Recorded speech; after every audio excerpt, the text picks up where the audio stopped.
अस्सलाम वालेकुम नाज़रीन, मोदी सरकार को किस तरह से पूरी दुनिया के सामने जिल्लत का सामना करना पड़ा और इंडिया में इस वक्त सफ़े मातम बिछा हुआ है और शोक का आलम है। इस हवाले से हामिद मीर ने बड़े इंकशाफात कर दिए। आइए पहले हामिद मीर की गुफ्तगू सुनते हैं, फिर इस पर बात करते हैं। बिस्मिल्लाहिर्रहमानिर्रहीम। इंटरनेशनल मीडिया और इंटरनेशनल डिप्लोमेसी के स्टेज पर एक बहुत ही दिलचस्प ड्रामा चल रहा है। ड्रामा ये है कि भारत के terrorist prime minister Narendra Modi पूरी दुनिया को ये बता रहे हैं, ये साबित करने की कोशिश कर रहे हैं कि पाकिस्तान जो है वो टेररिज्म एक्सपोर्ट करने वाला मुल्क है।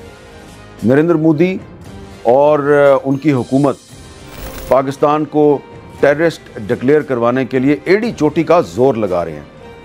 लेकिन दूसरी तरफ आपने देखा कि नरेंद्र मोदी की हर कोशिश नाकाम हो रही है। वो इस वक्त डिप्लोमेटिक आइसोलेशन का शिकार हो चुके हैं।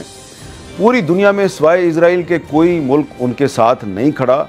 अमेरिका के जिसको वो अपना स्ट्रेटेजिक पार्टनर और ट्रंप जिसे वो अपना दोस्त करार देते थे, उनकी तरफ से भी मोदी सरकार की कोई हमायत नहीं की जा रही, बल्कि पाकिस्तान जो है उसको हर दूसरे दिन तीसरे दिन एक बहुत बड़ी डिप्लोमेटिक विक्ट्री नसीब हो रही है। अब देखिए, मोदी को G7 समिट की इनविटेशन कैंसिल हो गई। इसमें पाकिस्तान का कोई किरदार नहीं है, सारा किरदार मोदी का अपना है। मोदी की नाहली की वजह से, मोदी की जो स्टेट स्पॉन्सर्ड टेररिज्म को प्रमोट करने की पॉलिसी है, उसकी वजह से G7 समिट में उनकी जो इनविटेशन है उसको कैंसिल किया गया और उसका फ़ायदा पाकिस्तान को हो रहा है। और वो पाकिस्तान जिसको मोदी टेररिस्ट डिक्लेयर करना चाहते हैं, उस पाकिस्तान को यूनाइटेड नेशंस की सिक्योरिटी काउंसिल ने 2 ऐसे अहम ओहदे दिए हैं जो कि मोदी के मुंह पर एक ज़ोरदार तमाचा है, एक जन्नाटेदार थप्पड़ है। कैसे है जन्नाटेदार थप्पड़? कि भारत हमेशा पाकिस्तान पर यह इल्ज़ाम लगाता था कि जी पाकिस्तान जो है ये तालिबान का सपोर्टर है, पाकिस्तान जो है वो टेररिज्म को प्रमोट करता है। लेकिन यूनाइटेड नेशंस की सिक्योरिटी काउंसिल ने जो तालिबान पर पाबंदियां लगा रही हैं उसकी मॉनिटरिंग करने वाली कमेटी की सरबराही पाकिस्तान को दे दिया। जी हाँ, और ये मोदी सरकार का जो मौक़िफ़ है उसकी एक बहुत बड़ी नफ़ी है कि पाकिस्तान को उन्हीं तालिबान पर लगाई गई पाबंदियों की मॉनिटरिंग की जिम्मेदारी दे दी गई है जिन तालिबान को प्रमोट करने और सपोर्ट करने का इल्ज़ाम मोदी सरकार लगाती रही। आज से नहीं, कई साल से लगा रही थी। दूसरा जो जन्नाटेदार थप्पड़ मोदी के मुंह पे लगा है वो ये लगा है कि यूनाइटेड नेशंस की सिक्योरिटी काउंसिल ने अपनी काउंटर टेररिज्म कमेटी की वाइस चेयरमैनशिप भी पाकिस्तान को दे दी है। अब दुनिया में जितनी भी टेररिज्म को काउंटर करने की जो एफर्ट्स हैं, जो कोशिशें हैं, उनको प्रमोट करना और उनको मॉनिटर करना, ये यूनाइटेड नेशंस सिक्योरिटी काउंसिल की काउंटर टेररिज्म कमेटी में पाकिस्तान बैठकर इसको मॉनिटर करेगा। और इसके बाद जब से इन 2 कमेटियों की जिम्मेदारियां जो हैं वो पाकिस्तान को मिली हैं, तो जो भारत का मीडिया है वहाँ पे एक शोर-ओ-गुल है, एक मातम है, वहाँ पे चीखो पुकार हो रही है। और वो कह रहे हैं कि देखो, मोदी सरकार तो पाकिस्तान को टेररिस्ट स्टेट डिक्लेयर करने निकली थी, लेकिन ये क्या हो गया? ये तो पाकिस्तान जो है इसको तो हर दूसरे दिन एक डिप्लोमेटिक विक्ट्री मिल रही है इंडिया के ख़िलाफ़। और ऐसा लग रहा है कि मोदी साहब जो हैं वो डिप्लोमेटिक आइसोलेशन का शिकार हो गए हैं। तो इसमें जो ज़्यादा किरदार है वो मोदी की अपनी पॉलिसी का है, उनका जो झूठ है और उनका जो गरूर है, उनकी जो एरोगेंस है, उसकी वजह से इंडिया जो है वो पूरी दुनिया में डिप्लोमेटिक आइसोलेशन का शिकार हो गया है। और इस सूरत हाल में अब पाकिस्तान को ये मौका मिल गया है कि वो मोदी जो पाकिस्तान को स्टेट स्पॉन्सर्ड टेररिज्म प्रमोट करने वाला मुल्क करार देता रहा है, अब पाकिस्तान को ये मौका मिल गया है कि वो भारत की कम से कम 3 अहम शख्सियात को UN डेजिग्नेटेड टेररिस्ट डिक्लेयर करवाने के लिए एक बहुत ही मुनज़्ज़म कोशिश का आगाज़ कर सकता है। वो कौन सी 3 अहम शख्सियात हैं? एक तो खुद नरेंद्र मोदी हैं, दूसरे आरएसएस के सरबराह मोहन भगवत हैं और तीसरे यूपी के चीफ मिनिस्टर योगी आदित्यनाथ हैं। ये तीनों जो हैं, इनके बारे में पाकिस्तान के पास इतनी एविडेंस मौजूद है कि जिसके ज़रिए इनको यूएन डेजिग्नेटेड टेररिस्ट डिक्लेयर करना कोई मुश्किल नहीं है, क्योंकि इन्होंने सिर्फ मुसलमानों के ख़िलाफ़ नहीं, क्रिश्चियंस के ख़िलाफ़ भी बयानात दिए हैं। इन्होंने सिर्फ मुसलमानों की मसाजिद पर हमले नहीं किए, इन्होंने क्रिश्चियंस के जो गिरजाघर हैं उन पर भी हमले किए हैं। इन्होंने सिखों के ख़िलाफ़ भी इन्होंने स्टेट स्पॉन्सर्ड टेररिज्म की है। इसके अलावा जो मोहन भगवत हैं, जो आरएसएस के चीफ़ हैं, वो ये कहते हैं कि भारत में पैदा होने वाला हर शहरी जो है वो हिंदू है, भारत का हर सिटीज़न जो है वो हिंदू है। इसका मतलब ये है कि भारत में कोई मुसलमान नहीं है, कोई क्रिश्चियन नहीं है, कोई सिख नहीं है, बल्कि सब हिंदू हैं। और आरएसएस जो है वो इन सब को कन्वर्ट करना चाहती है, इन सब को ज़बरदस्ती फोर्सफुली हिंदू बनाना चाहती है। और इनका जो मुख्तलिफ़ मज़ाहब के लोगों को फोर्सफुली हिंदू बनाने का जो प्रोग्राम है उसका नाम है घर वापसी प्रोग्राम। तो ये जो घर वापसी प्रोग्राम है, ये आरएसएस के सरबराह मोहन भगवत को टेररिस्ट डिक्लेयर करने के लिए काफ़ी है। मोदी ने गुजरात में हज़ारों मुसलमानों को कत्ल करने का इनडायरेक्टली एतराफ़ किया हुआ है, उसके ख़िलाफ़ भी बहुत सी एविडेंस मौजूद है। और ये जो योगी आदित्यनाथ है, जब से ये चीफ मिनिस्टर बना यूपी का, तो वहाँ पर भी मुसलमानों के ख़िलाफ़ और क्रिश्चियंस के ख़िलाफ़ टेररिज्म हो रही है। तो इसलिए मैं ये समझता हूँ कि अब पाकिस्तान के पास ये मौका आ गया है कि पाकिस्तान भारत की इन तीनों शख्सियात को यूएन डेजिग्नेटेड टेररिस्ट डिक्लेयर करने के लिए एक मुनज़्ज़म कोशिश का आगाज़ कर सकता है।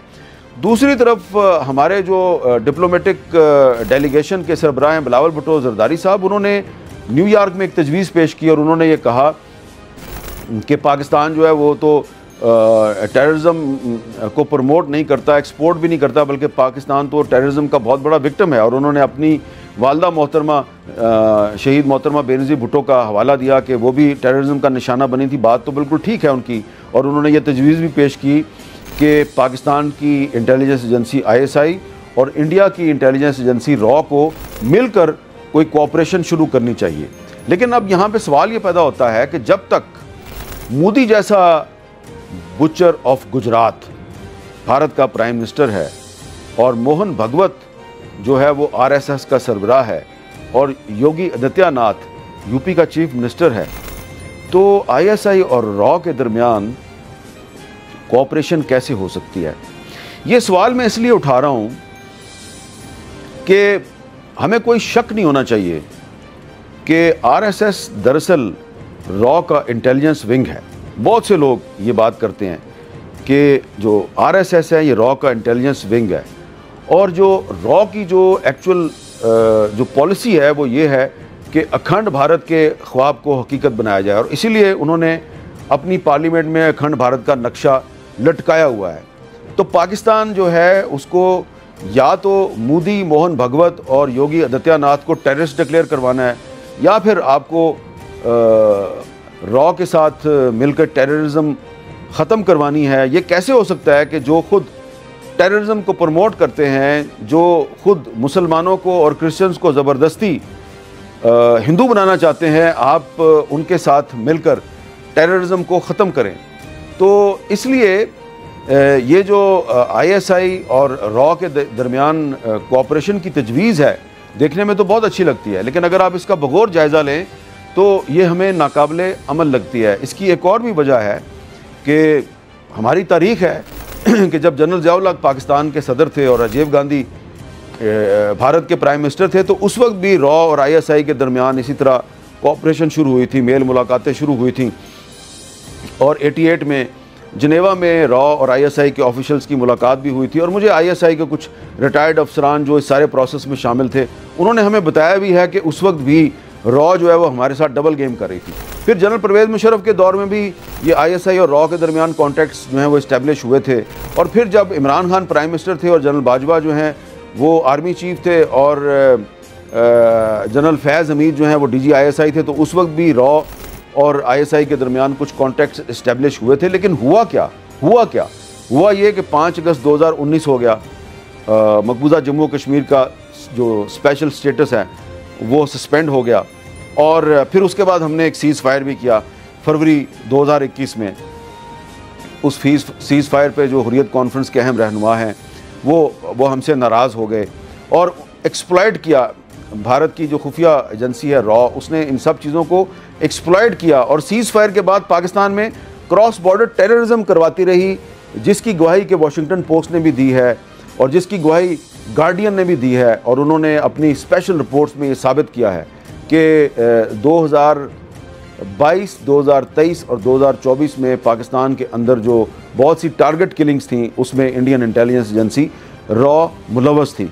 तो रॉ जो है वो पाकिस्तान में टेररिज्म करवा रही है। रॉ का एक अफसर जो है कुलभूषण यादव, वो हमारे कब्ज़े में है, हमने उसको गिरफ़्तार किया हुआ है, वो अपने जराइम का एतराफ़ कर चुका है।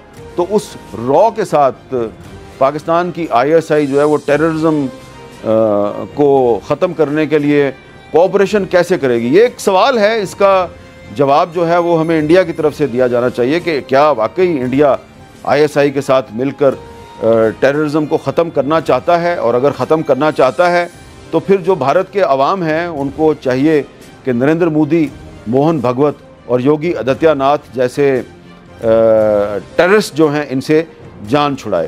तो हम भारत को तबाह नहीं करना चाहते, भारत पाकिस्तान को तबाह करना चाहता है। हम भारत को पाकिस्तान के नक्शे में शामिल नहीं करना चाहते, भारत पाकिस्तान को अपने नक्शे में शामिल करना चाहता है। हम भारत में क्रॉस बॉर्डर टेररिज्म को फ़रोग़ नहीं दे रहे, भारत पाकिस्तान में क्रॉस बॉर्डर टेररिज्म को फ़रोग़ दे रहा है।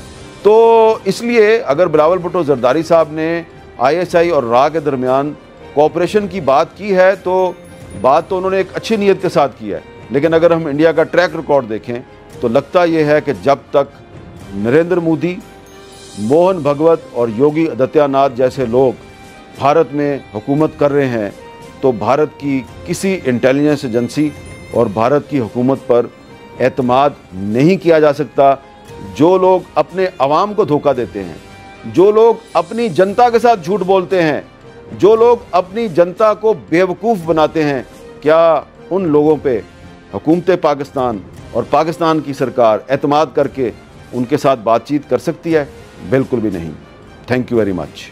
नाज़रीन, मोदी की घटिया सोच और घटिया पॉलिसीज ने आज इंडिया का सर शर्म से झुका दिया है। आज इंडिया में शोक का माहौल है कि एक फाशिस्ट वज़ीर आज़म, जिसमें इंडिया ने इतनी मेहनत की थी, उसने इंडिया की सारी मेहनत बेकार कर दी। इंडिया को डिप्लोमेटिकली और हर लिहाज से शिकस्त का सामना करना पड़ा है और इंडिया को हर तरफ से मुंह भी खानी पड़ रही है, क्योंकि मोदी की मुसलमानों के लिए जो नफरत है और मोदी की सोच जो RSS की अक्कासी करती है, ये मोदी की ही गंदी और घटिया सोच है, जिसके मुताबिक वो ये चाहता है कि इंडिया में तो क्या पूरी दुनिया में मुसलमान खत्म हो जाए। एक तरफ नाज़रीन मुसलमानों का दुश्मन मोदी है, दूसरी तरफ मुसलमानों के लिए ये इजाज़ है, क्योंकि मुसलमानों को सर्वाइव करना और हुकूमत करना तय हो चुका है। तो फिर ये एक मोदी तो क्या लाखों करोड़ों मोदी भी पैदा हो जाए तो वो मुसलमानों को दुनिया से तो दूर की बात है, अपने मुल्क से भी खत्म नहीं कर सकते। इस वक्त इंडिया में करोड़ों की तादाद में मुसलमान हैं, उन पर जुल्म सितम तो किया जाता है, तशद्दुद भी किया जाता है, उन्हें दहशतगर्द साबित करने की पूरी कोशिश की जाती है, लेकिन फिर भी हिंदुस्तान का मुसलमान इन तमाम मज़ालिम का सामना करने के बावजूद वो उस मुल्क में सर्वाइव भी कर रहे हैं। मोदी की गंदी सोच और गंदी पॉलिसीज का डटकर मुकाबला भी कर रहे हैं। लेकिन नाज़रीन, मोदी ना सिर्फ अपने ही मुल्क में बल्कि पूरी दुनिया में गंदा हुआ है। वो मोदी जो पाकिस्तान को पूरी दुनिया के सामने दहशतगर्द रियासत डिक्लेयर करना चाहता था, वो मोदी जो पाकिस्तान के बारे में मनफी प्रोपेगेंडा कर रहा था, आज उसी मोदी को मुंह की खानी पड़ी, क्योंकि यूनाइटेड नेशंस की तरफ से 2 अहम ओहदे पाकिस्तान को दिए गए। यही वजह है कि इंडिया को डिप्लोमेटिकली पूरी तरह से शिकस्त का सामना करना पड़ा है, क्योंकि मोदी जो पाकिस्तान को दहशतगर्द रियासत डिक्लेयर करने की पूरी कोशिश कर रहा था, वो अपने मंसूबे में बुरी तरह से नाकाम हुआ है। पाकिस्तान को काउंटर टेररिज्म और तालिबान सैंक्शन कमेटी के बड़े ओहदे दे दिए गए। हामिद मीर के मुताबिक इंडिया को जो जबरदस्त शिकस्त का सामना करना पड़ा है और इंडिया में शोक का आलम किसी और की वजह से नहीं हुआ, बल्कि मोदी की अपनी वजह से हुआ है, क्योंकि मोदी ने जानबूझकर खुद ही अपने पांव पर अपने मुल्क पर कुल्हाड़ी मारी। क्योंकि इंडिया के साथ इस वक्त जो कुछ भी हुआ है उसमें ना सिर्फ पाकिस्तान का बल्कि किसी भी मुल्क का कोई लेना देना नहीं है, इसमें से मोदी की अपनी ही वजह शामिल है। नाज़रीन, आपके इस बारे में क्या राय है? कमेंट में बताइएगा। अगली वीडियो में मिलते हैं, तब तक के लिए।